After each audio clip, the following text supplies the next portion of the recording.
Our 41st president, George H.W. Bush, is hospitalized this morning for the fourth time in 5 years.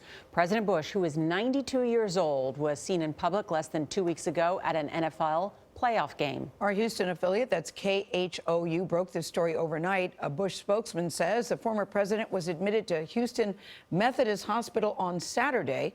Chip Reid has the latest on Mr. Bush's health. Chip, good morning. What are you hearing? Well, good morning. Former President George H.W. Bush has been at Methodist Hospital in Houston for 4 days, but his spokesman Jim McGrath says he is responding well to treatment after being admitted for shortness of breath. Mr. Bush is the oldest living U.S. president and remains in stable condition at the hospital. McGrath says they hope to have him discharged soon. As to why we weren't updated earlier on the president's health, McGrath told us the family has a right to privacy and didn't want to alarm anyone without assessing the situation.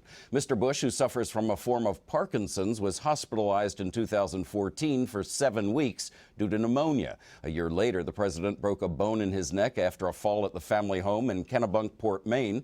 Mr. Bush, who has been forced to use a wheelchair over the last few years, appeared at the Houston Texans playoff game earlier this month.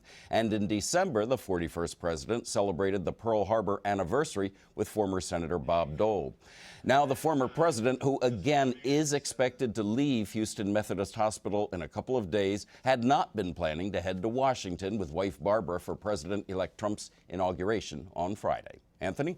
Chip Reid, thanks very much, Chip, and we wish the former president well.